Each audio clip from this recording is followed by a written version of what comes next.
This is in black and white, and I am your host, Mr. B2 Real.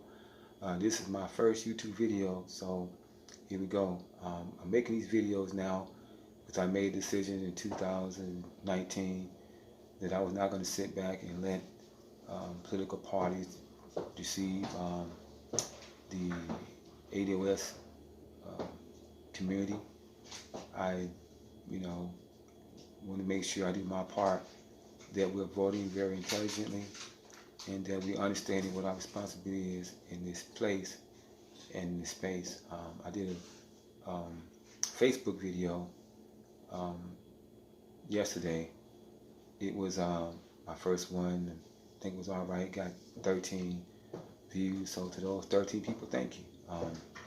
I don't know if I want necessarily concern myself with people watching. I believe my message is more important than me getting views. Of course, you want to get views, but I believe the message is important enough and says what it needs to say, then people will tune in. Just let everybody know I'm born and raised here in Las Vegas. I wasn't raised in the conscious community at all. Didn't know anything about Malcolm X. Didn't really know Martin Luther King either, or any other person that was helping to fight for the issues in our community. My family was not really into that, although my mother did raise us in a holiness environment. I grew up knowing about people being baptized in Jesus' name, people speaking in tongues. And back then, there was a difference between apostolic folks and what was called Christian folks.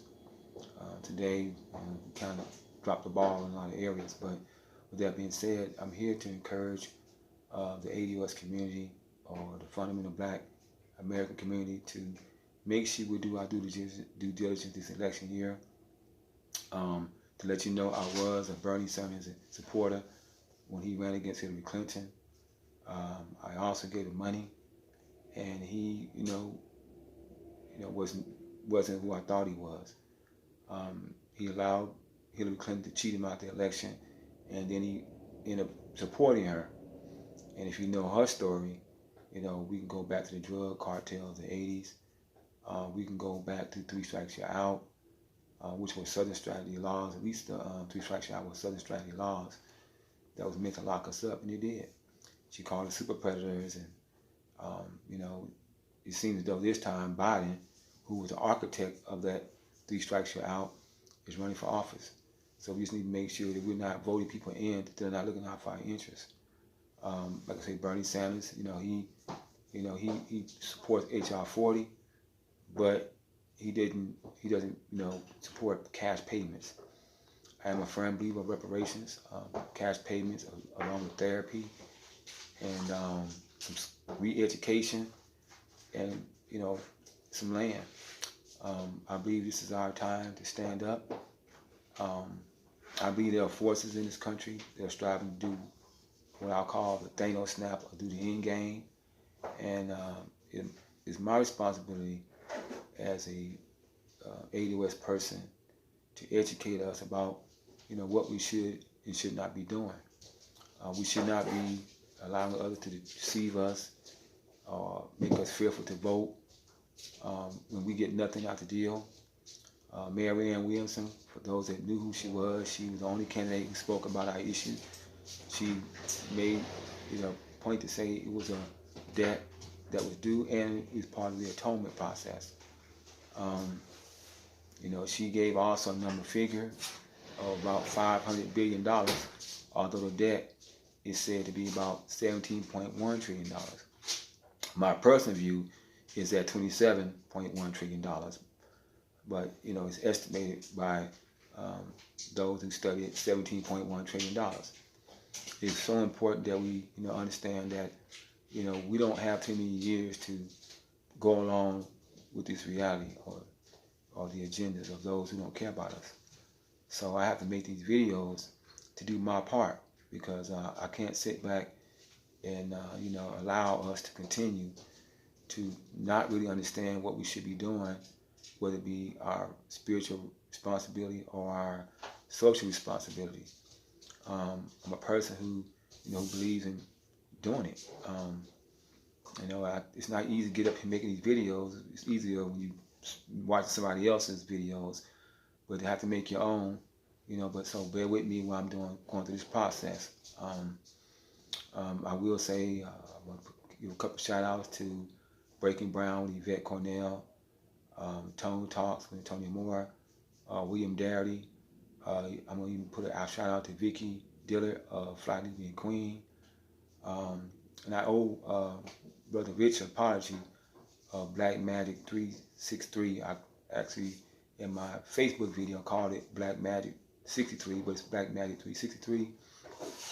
These are some people I listen to, at times, because they help me understand my responsibility and what I should be doing and what I should not be doing in this current situation that we're in these here United States.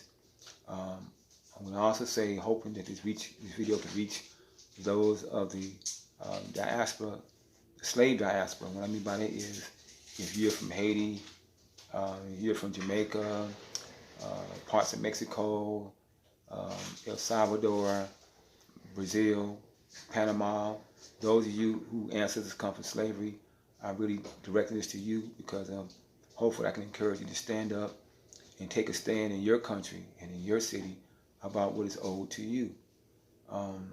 We don't owe anybody nothing but to live righteously before them and to give them truth.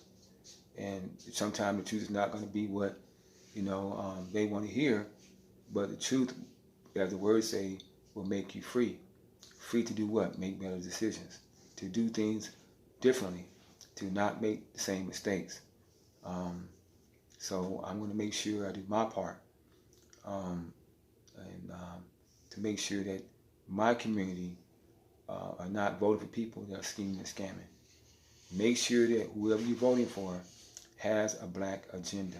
Make sure that whoever you're voting for, it has a desire to do reparations. I think Antonio Moore made a comment that a good faith, negotiation with black folks would be $500 billion down, and that's to sit down and have a conversation with us.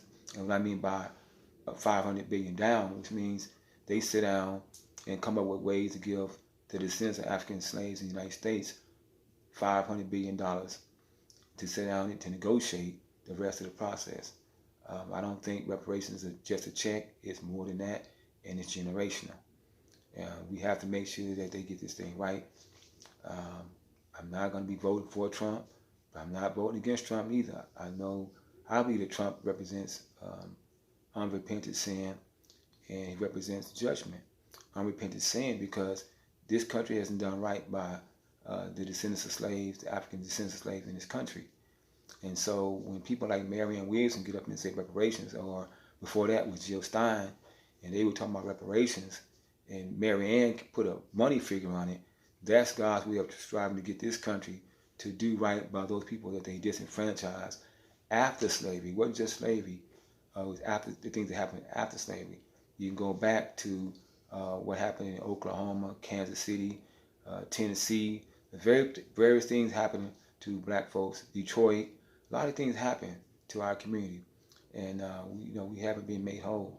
And although we were allowed to sit at a counter with our European counterparts, we lost businesses, we lost communities, and now it seems like we're asked to give votes to people who are not even thinking about giving us anything but a bunch of talk. The Black Caucus, the Congressional Black Caucus, seem to be focused on immigration, which I think is a problem for our community, seeing that we're the person, 50% of the homeless in this country are the descendants of African slavery, the descendants of slaves in this country, black people. And so how is it that when you have that many people, homeless, that we're not focusing on the descendants of African slavery, the descendants of slaves that were slaves in this country? Why we're not focusing on that is beyond me. So it is not to take away from other groups, but you guys have to remember that this country and other countries all the economic that they have was based upon the backs of slavery. Slavery paid for everything. Slavery paid for what the current insurance, it paid the bankers, everybody. Slavery, it paved the way for capitalism. And so we haven't been made whole, but yet we're required to vote a certain way. For those of you who have European friends, I will require you to talk to them, about that reality. A lot of them may say, well, I wasn't here for slavery. My answer had to do with it, but we have to admit, as a group, they benefit from it, and they have benefited from it. They have gotten a lot of handouts. If you just do the research going back to the late 1800s, even the 1600s, if you're going to be honest. So they have gotten a lot of things from this country. Wherefore, we haven't gotten anything but fake promises. And when we did fight for rights, they basically took over it, whether it be affirmative action, which benefited European women the most.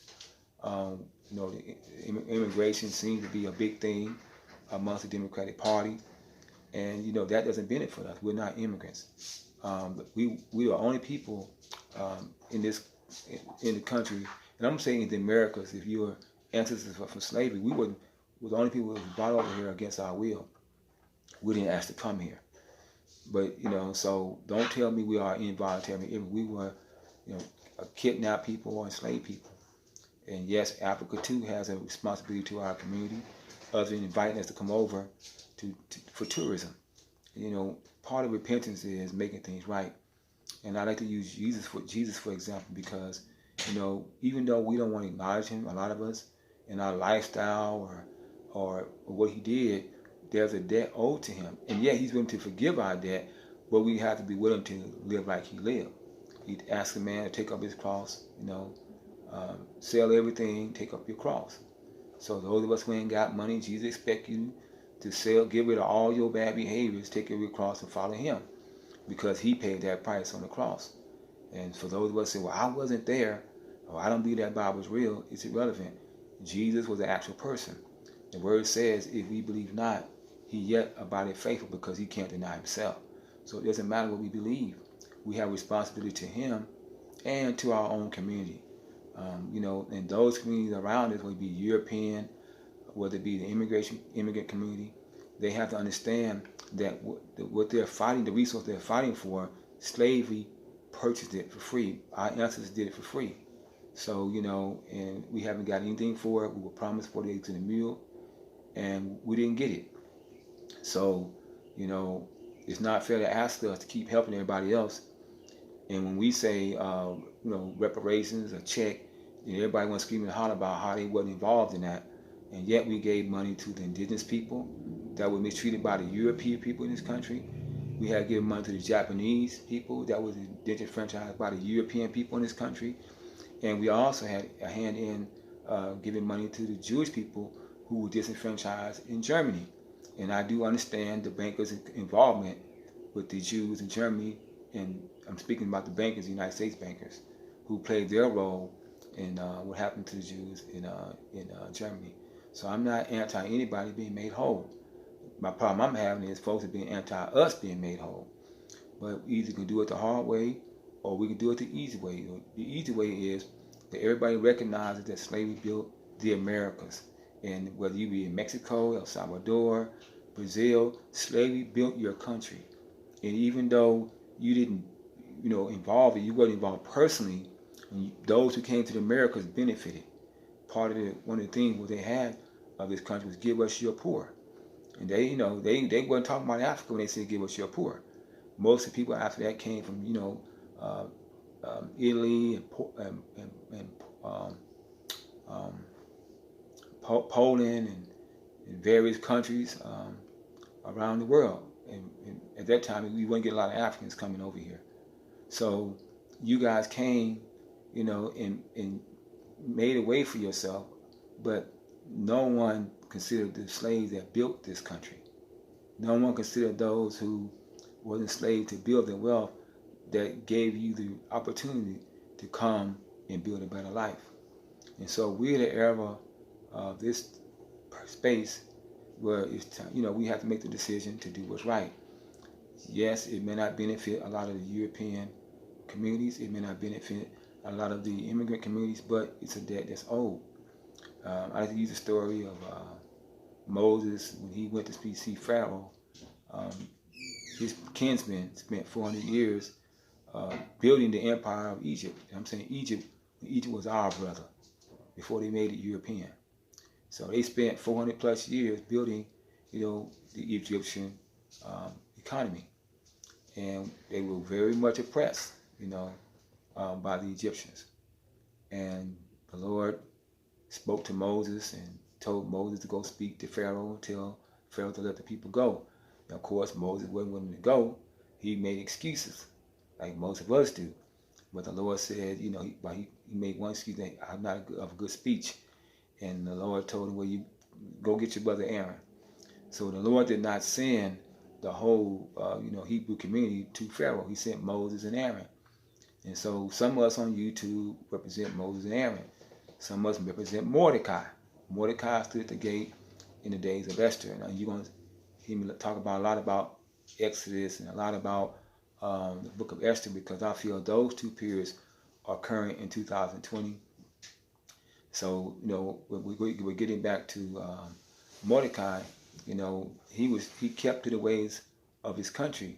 And one of the things that they did not do in Israel, they didn't bow to images and they didn't bow to people.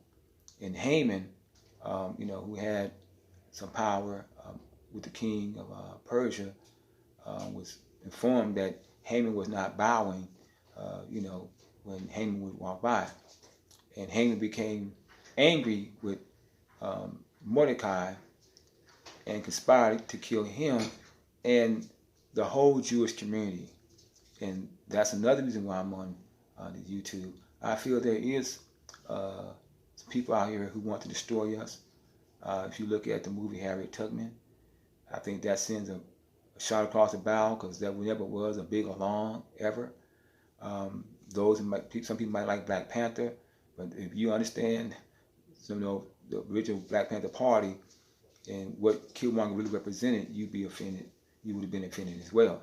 First Purge, another one, man. They did all these Purge movies, but then they come out with the first Purge and just happen to predominantly affect the black community.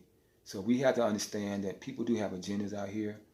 And so since some of us may feel that, and I do feel it so strongly, I'm making these videos. So hopefully, those people who are of the slave descendant family, that you would stand up. I'm going to encourage you to, be a light in your community. Don't do things that you will bring trouble to your home. Don't govern yourself around people that would make us all look dishonorable. So let's be very careful what we're doing, how we're dressing, how we're addressing our women, how we're addressing our children, because all these things play into our future. And so it's very important that we stand up this year, because this is a very important year. Do not get involved in the nonsense. Whether it be a LGBTQ or immigration, those are not your battles, okay? And we're going to deal with the feminism, not your battles, okay? Your battle is reparations. Your battle is being made whole. That is your battle. That is your issue. And you need to make sure that everybody know that. So, so when you get in your workspaces, make sure you have these conversations. Spark the conversation about reparations. It is not off the table. The debt is still due. And so let's make sure that this country do right by us. And if they don't, then, hey, let them fight amongst themselves. I don't have a problem with that. I supported Bernie Sanders. I don't support him this time. I supported Marianne Williamson, but he told her they basically figured out ways to get out the debate stage. Although they're making ways for Bloomberg to get back in. It's really amazing. So we got to make sure that we're not being these people that's hurting ourselves. The Bible says people are destroyed for lack of knowledge, and this seems to be our problem. So let's work together, stand together, make sure that we are doing our part, to send a message to this country that we're not for the nonsense. We have that right, and make sure we love one another. Be kind to one another. To the men, I speak specifically to you. Make sure you love your wife. You know what I'm saying? Be faithful to your wife. Love your children. You know what I'm saying? To the women, make sure you do your part. Support your husband. Okay? She needs, we say, that's what I'm saying, he needs love. Well, she needs love, he needs respect. So let's make sure that we're doing that for our community. I'm not going to hold you too much longer. But like I say, thank you for listening.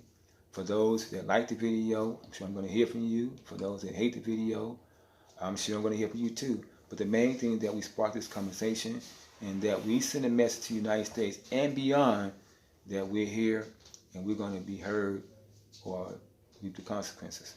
And I mean, by reap the consequences, I'm speaking about the Lord's consequences. Let's clear that up. With that being said, thank you.